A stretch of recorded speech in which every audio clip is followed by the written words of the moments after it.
श्रीराम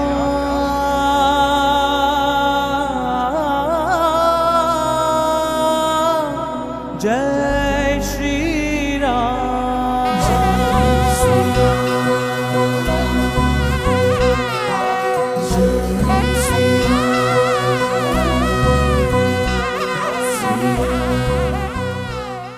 ஜீவாத்மா தானே தன்னை ரட்சித்துக் கொள்ள முடியாது. பகவான் வந்து ரட்சிக்கும் வரை காத்திருக்கத்தான் வேண்டும். அவன் வில்லனுடைய நான் ஒலியை நம்பி நான் இருக்கிறேன்னு சீதைக்கு எண்ணம். பகவானுக்கு அடிபணிந்தவள். அப்ப காலில் விழுந்து மன்றாடி பிரார்த்தித்து காரியம் செய்து விடுவாள். சீதை எவ்வளவு முடியுமோ உபதேசம் பண்ணி பண்ணி மக்களை திருத்த பார்ப்பாள். ராமனிடத்திலிருந்து எனக்கு அனுமதி வரவில்லை. ஏன் எல்லாத்தையும் ராமனை கேட்டுதான் பண்ணவானால்? ஆமாம், நான் பரதந்திரை. ஜீவாத்மா தானே தன்னை ரட்சித்துக் கொள்ள முடியாது. பகவான் வந்து ரட்சிக்கும் வரை காத்திருக்கத்தான் வேண்டும். அல்லது அவர் எனக்கு செய்தி அனுப்பணும். சீதை என்னால் வரத்து முடியாது, ரொம்ப தொலைவில் இருக்க, நீயே ராவணனை கொண்டுட்டு திரும்பிவான ராமன் ஒரு செய்தி அனுப்பினால் நான் தாராளமாக என்னை ரட்சித்து விடுவேன். அசந்தேஷாத்து ராமஸ்ய, ராமன் என்ன ஒன்று செய்தி அனுப்பவில்லை. தபசஸ்ச அலுபாலனாத், நான் ஒரு தவத்தில் இருக்கிறேன். நானே என்னை ரட்சித்துக் கொள்வது கிடையாது. நான் ராமனுக்கு சொத்து, ராமனுக்கு அடிபணிந்தவள். அப்போ அவர் வந்து என்னை ரட்சிக்கணுமே தவிர ஷரைஸ்து சங்குலாம் கிருத்வா லங்காம் பரபலார்தனஹா மாம் நயேத்யதி காகுத்ஸ்தஹா தத்தஸ்ய சதிருஷம் பவேத். ராமன் வந்து லங்கையை அழித்து கலக்கி ராவணனை கொன்று என்னை திரும்ப மீட்டுட்டு போனார்னால் அது அவருடைய பெருமைக்கு தகுந்ததாக இருக்கும். இல்லாவிட்டால் நானே என்னை ரட்சிச்சுட்டேன்னால் ராமனுக்கு என்ன பெருமை?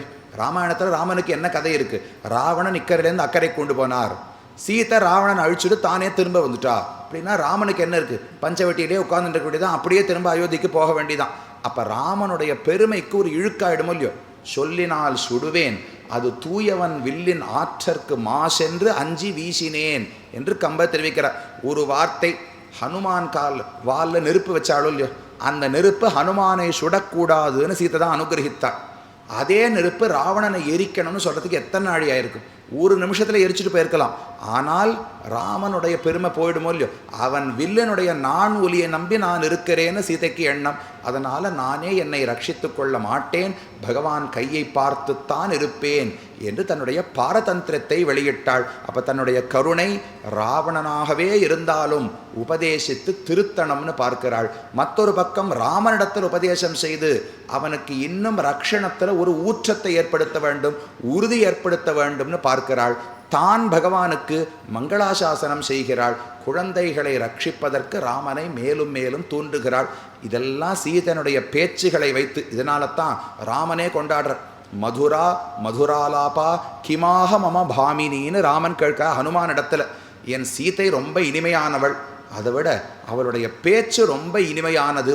அப்படிப்பட்ட சீதை இனிமையான பேச்சாலே என்ன சொன்னாள் என்று ஹனுமானிடத்தில் ராமன் கேட்கிறார். என்ன இனிமையான பேச்சுன்னால் தன்னலமற்ற பேச்சு. சீதை என்னைக்காவது தனக்காக ஒரு வார்த்தை பேசியிருப்பாளா? எதை பேசியிருந்தாலும் அது ராவணனிடத்திலாக இருக்கட்டும், ராமனிடத்திலாக இருக்கட்டும், பக்தர்களை ரட்சிப்பதற்கு என்னென்ன வேண்டுமோ பண்ணாலே தவிர தனக்குன்னு சீதை ஒன்று கேட்டதே கிடையாது. அதனால தான் பகவான் மதிக்கிறார். சீதை நம்மளே பகவானையும் சேர்த்து வைக்கிறார்னு சொன்னால், இப்போ நாம் கூட தகப்பனார்கிட்ட ஏதோ ஒரு காரியம் நடக்கணும்னு வச்சுக்கோங்களேன், தாயார்கிட்ட போய் பிரார்த்திப்போம். தாயார் சரி நான் பார்த்து தகப்பனாட்ட சொல்லி வாங்கித்தரேன்னு சொல்லுவா. நமக்கு சந்தேகம் இருக்கும், இவள் சொன்னால் அவர் கேட்பாராங்கிற சந்தேகம் இருக்குமோ இல்லையோ? எத்தனையோ இடங்களில் மனைவி கேட்டதை கணவன் நிராகரித்து விடலாம், சில இடங்களில் மனைவி சொன்னால் கேட்டு விடலாம். இது உலக கணவன் மனைவிகளிடத்தில். அதை போல பிராட்டியை நான் பற்றி விட்டேன், அவள் சொன்னால் பகவான் கண்டிப்பாக கேட்பாருங்கிற உறுதி நமக்கு எப்படி வரும்னால், அந்த உறுதி வருவதற்கு வேண்டிய பண்புகள் அனைத்தும் பிராட்டி இடத்துல உள்ளன. கருணை இருக்குது, நம்மகிட்ட கருணை இருக்கிறபடியால் எப்பாடாவது பட்டாவது ஏற்க வைத்து விடுவாள். ரெண்டாவது பாரதந்திரியம், பகவானுக்கு அடிபணிந்தவள். அப்போ காலில் விழுந்து மன்றாடி பிரார்த்தித்து காரியம் செய்து விடுவாள். அனன்யார்கத்துவம், தனக்குன்னு ஒரு இன்பத்தை ஆசைப்படவே இல்லையோ. ராமனோடு இருப்பது இன்பம், ராமனுடைய சந்தோஷம்தான் தனக்கு சந்தோஷம்னு சீதைக்கு எண்ணம். அப்படி ஒரு மனைவி இருந்தால், என் கணவருக்கு எது நல்லதோ அதை மட்டும்தான் நான் சொல்லுவேங்கிற எண்ணத்தில் இருந்தாள். அவள் சொன்னால் கண்டிப்பாக கணவர் கேட்டு விடுவாள். இதான் ஒருத்தி மனைவி ஒன்று சொல்கிறான்னு வச்சுங்களேன், தனக்காக இதை சொல்லியிருக்க மாட்டா, அவள் சொல்லுகிறாள்னா என்னுடைய நன்மைக்காகத்தான் சொல்லி இருப்பாள்னு கணவனுக்கு பட்டாள். மேலே யோசிக்கவே மாட்டார், அப்படியே ஒத்துன்றுவார். அந்த குணத்தும் சீதை இடத்துல உண்டாம். ஆனால் தான் சீதையை பார்த்து காகாசுரனை மன்னிக்கணும்னு சொன்னால் சரின்னு ராமன் ஒப்புக்கொள்ளுகிறார். யாரை பார்த்து சொன்னாலும் மன்னித்து விடுகிறார். அந்த அளவுக்கு சீதையினுடைய பேச்சு மதுரமான பேச்சு, தன்னலமற்ற பேச்சு, பக்தர்களை ரட்சிப்பதற்காக மட்டுமே பேசியிருந்தாள். அவளுடைய பெருமையை காட்டுவதற்குத்தான் வால்மீகி ராமாயணத்தையே எழுதினார். சீதையனுடைய சரித்திரம், சீதையனுடைய மகாத்மியம் இதிகாச சிரேஷ்டமான ஸ்ரீராமாயணத்தாலே சிறையிருந்தவள் ஏற்றம் சொல்லித்து என்று பிள்ளை உலகாரியன் தெரிவிக்கிறாள். சிறையிருந்தவள் எதுக்காக இருந்தார்?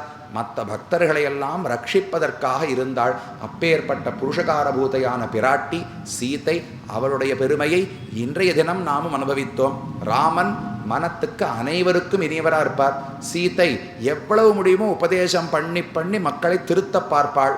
ஆனால் அவர்கள் 2 பேருக்குள்ள ஒரு சமுத்திரம் நடுவில் இருந்ததோ இல்லையோ, அவர்களையே சேர்த்து வைத்தவர் ஆஞ்சநேய சுவாமி தான்.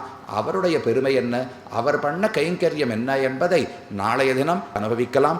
மேலும் இது போன்ற சிறப்பான நிகழ்ச்சிகளை காண இப்போவே லைக் பண்ணுங்க, ஷேர் பண்ணுங்க, மறக்காம சப்ஸ்கிரைப் பண்ணுங்க.